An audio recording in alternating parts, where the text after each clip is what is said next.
प्रयागराज में स्नान के लिए करोड़ों श्रद्धालु पहुंचे। शाम का वक्त था। हजारों की तादाद में श्रद्धालु घाट के पास ही बैठकर आराम करने लगे।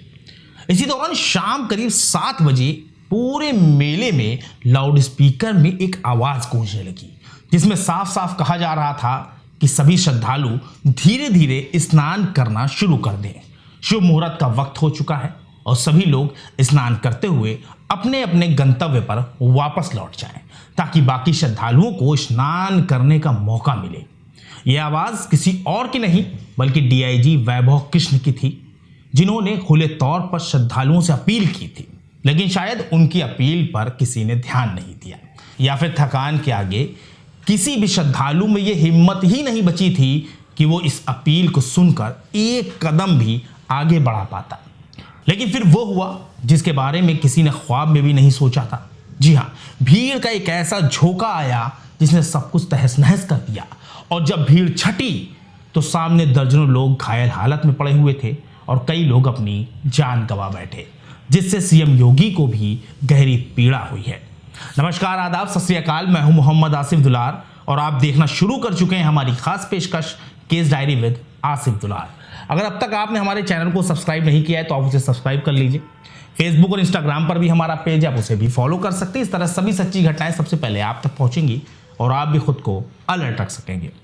ये बात गुजरी 28 जनवरी की है, जब प्रयागराज में कुंभ के मौके पर करोड़ों श्रद्धालुओं की भीड़ जुटने लगती है।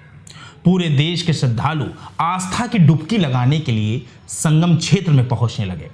प्रशासन के साथ साथ सरकार को भी यह बिल्कुल पता था कि 28 जनवरी से लेकर फरवरी के पहले हफ्ते में करोड़ों लोग प्रयागराज पहुंचेंगे, जिसके लिए पुख्ता इंतजाम भी किए गए। एक रिपोर्ट के मुताबिक पूरे मेला क्षेत्र में 60,000 सुरक्षा बलों को तैनात किया गया।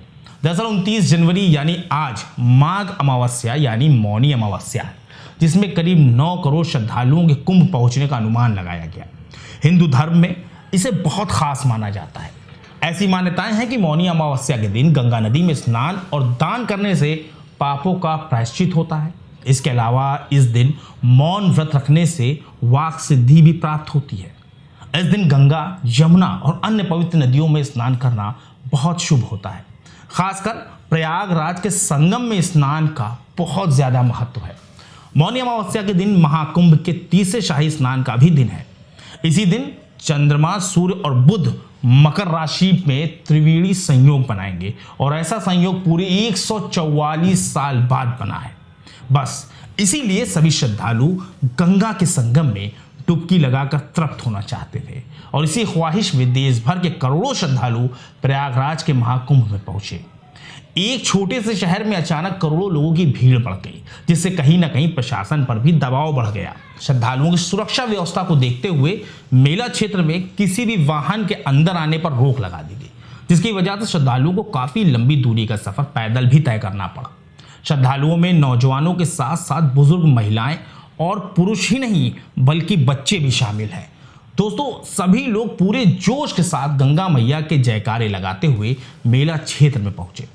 प्रशासन ने कुंभ के लिए संगम पर 30 पांटून पुल बनाए थे, लेकिन भारी भीड़ को देखते हुए पांटून पुल पहले ही बंद कर दिए गए थे, जिसकी वजह से श्रद्धालुओं को बहुत बड़ा रास्ता तय करना पड़ गया। लेकिन अब लगता है कि अच्छा हुआ जो ये पुल बंद कर दिए गए, वरना हादसा और भी ज्यादा बड़ा और विभत्स हो सकता था। खैर, जब पैदल चलते हुए श्रद्धालुओं ने संगम तट को अपनी नजरों से देखा तो उनके मन में एक संतोष आ गया।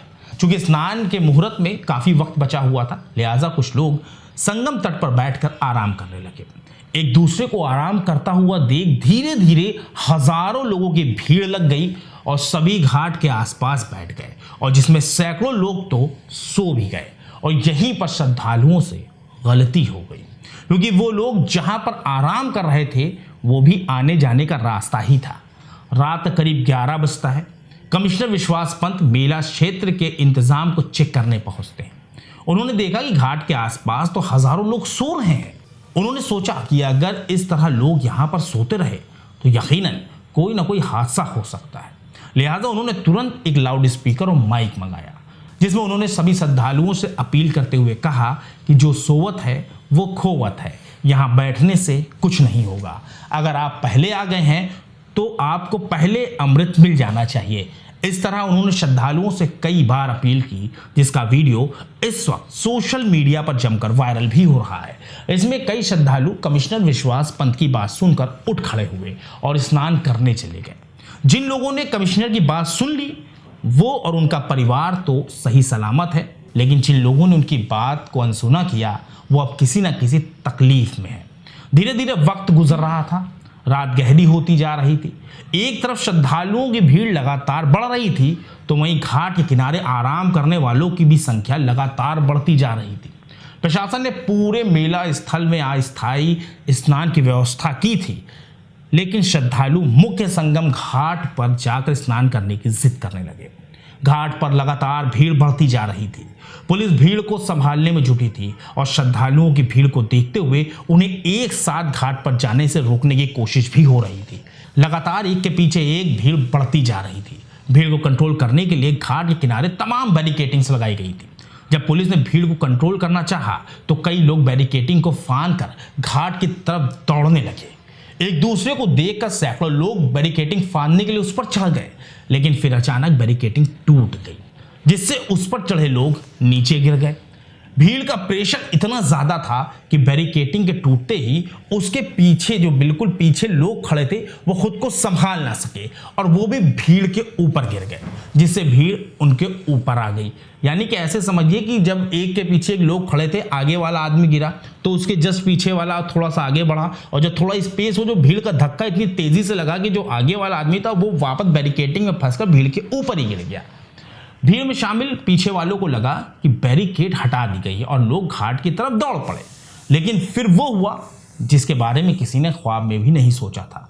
पुलिस लगातार लोगों को रोकती रही, लेकिन किसी ने एक ना सुनी। दरअसल जब लोग घाट की तरफ दौड़े तो आगे टूटी हुई बैरिकेड पड़ी हुई थी, जिसमें फंसकर लोग गिरने लगे और पीछे से आ रही भीड़ उन पर से ही गुजरने लगी। लेकिन उससे बुरा तब हुआ जब भीड़ में भागते हुए लोग घाट के किनारे सो रहे लोगों पर से गुजरने लगे।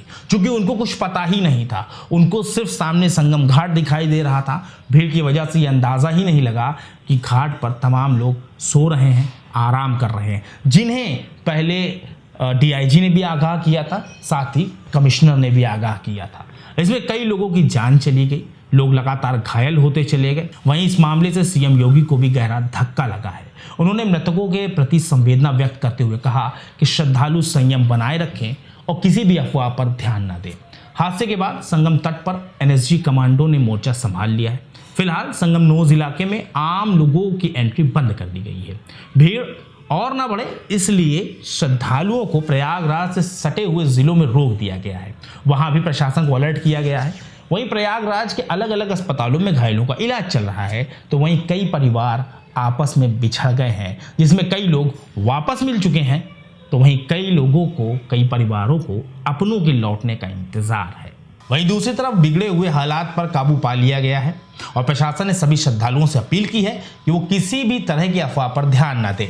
सभी को संगम में स्नान करने का मौका जरूर मिलेगा, लेकिन सभी श्रद्धालुओं को संयम बनाए रखना होगा। इस हादसे के बाद प्रयागराज मेला अथॉरिटी ने कई टोल फ्री नंबर जारी किए हैं, जिससे आप बात करके अपनी परेशानी साझा कर सकते हैं और वक्त रहते आपके पास मदद ज़रूर पहुंचेगी। और साथ ही मेले के सभी टोल फ्री नंबर को हम अपने डिस्क्रिप्शन बॉक्स में आपके साथ साझा कर रहे हैं। किसी भी तरह की समस्या होने पर आप इन सभी नंबर पर संपर्क कर सकते हैं। आपको हमारी पेशकश कैसी लगी इसके बारे में कमेंट सेक्शन में ज़रूर बताएं। बहुत जल्द एक सच्ची घटना के साथ हम आपके सामने हाजिर होंगे। तब तक के लिए हमारी पूरी टीम को इजाज़त दीजिए और अपना ख्याल रखिए।